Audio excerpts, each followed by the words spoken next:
What's up guys, DuArktik with another Marvel Strike Force video, and in this video we're going to take a look at the Mystic Villains. Mystic Villains. In this video we're going to take a look at the Mystic Villain nodes on difficulty 10 on Black Cat Trials, and of course this is on difficulty 10 but also applies to difficulty 9, 8, 7 and so on.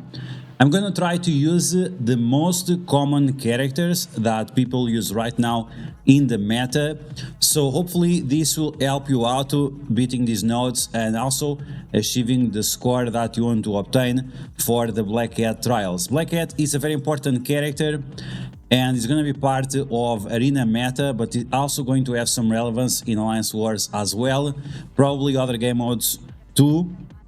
So this is definitely an event that you want to maximize as much as possible, and that's why it's important to have the best tips.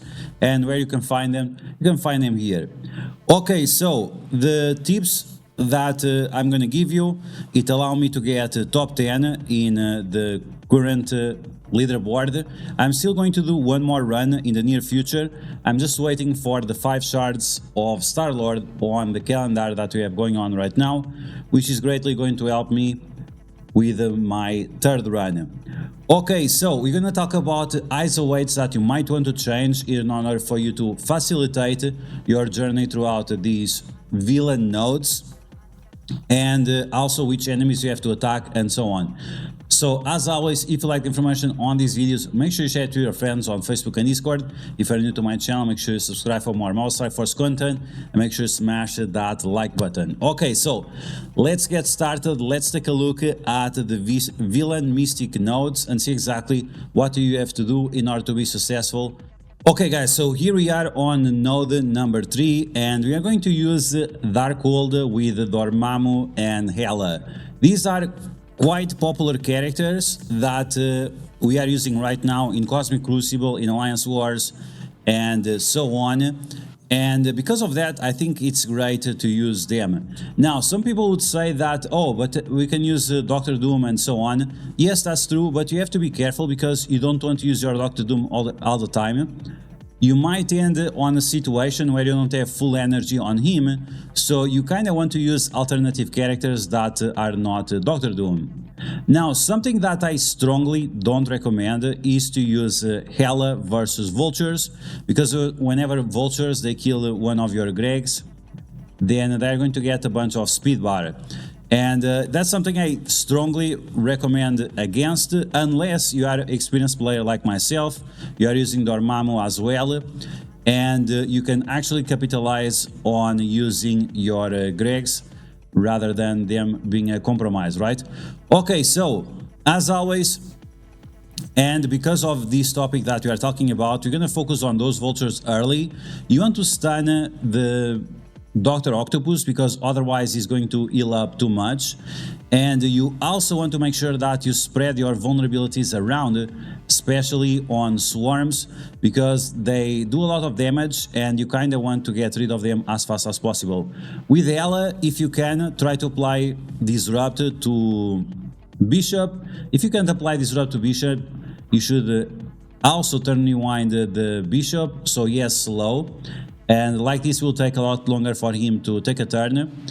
And you can also spread the slows from him to the other characters that we have on the field: Magic, Swarm, Kitty Pryde and so on.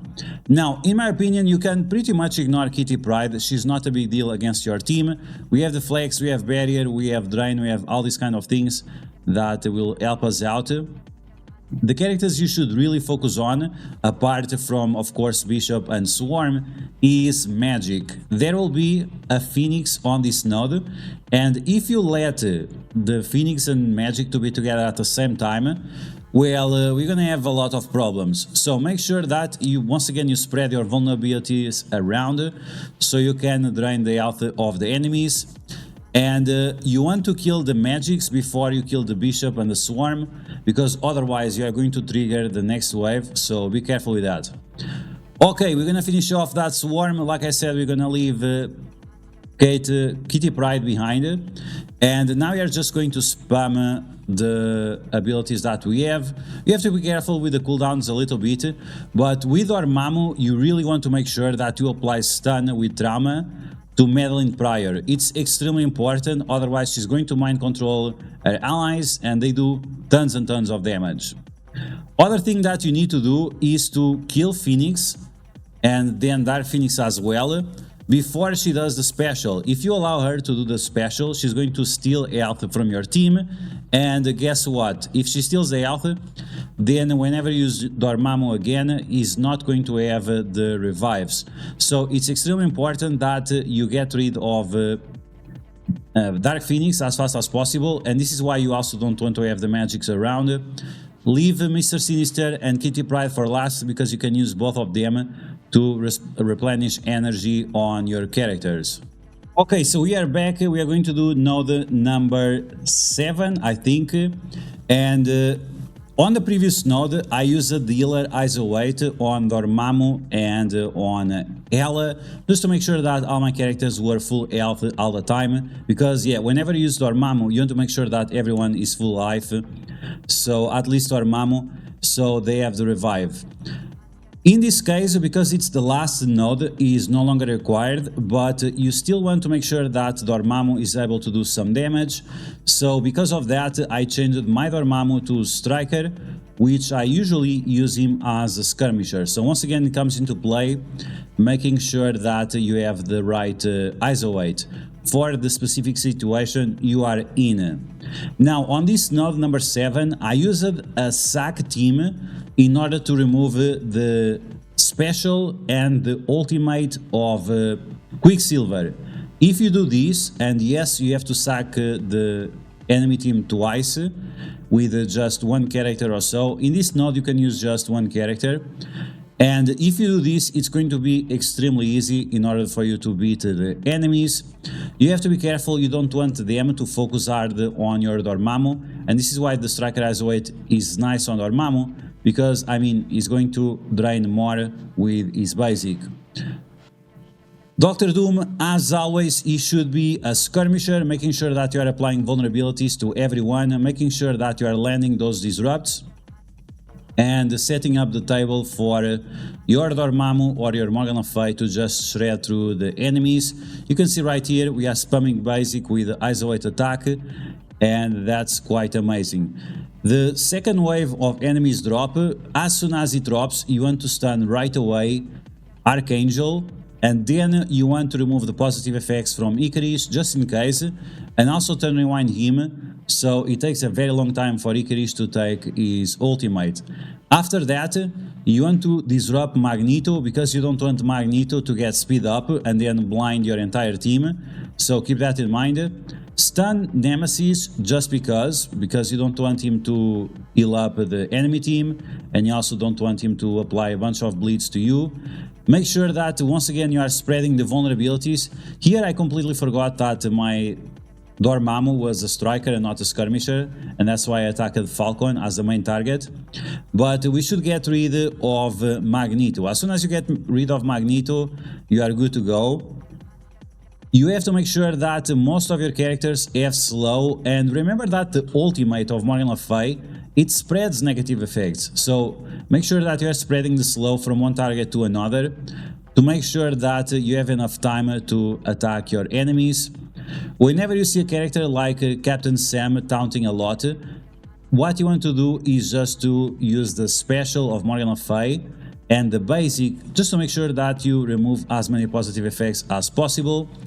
And now we are almost done here, and we are not going to use any of these characters after, and I mean Agatha and Strange Supreme plus Dormammu, so you can pretty much waste their cooldowns as much as possible. Just make sure that you have enough energy on your Doctor Doom and Morgan Le Fay, because you are going to use both of them in another section. Here I on purpose let Icarus to attack my Doctor Doom, and yes, it looks a little bit dangerous, but as you can see, because of that I was able to get more energy on my Doctor Doom, which is going to be crucial on the global controller nodes. So it might seem like, oh, I was not doing it on purpose. Yeah, it was absolutely on purpose, to make sure that I had the full energy on spawn. And this is why I don't like to use Doctor Doom everywhere. It's just because it's very hard to control how much energy he has all the time. Okay guys, so those were the Mystic Villain nodes. I hope you guys enjoyed. As you guys saw, it was pretty easy, but as I mentioned on node number 7, you should sack the node twice just to make sure that Quicksilver no longer has his special and his ultimate.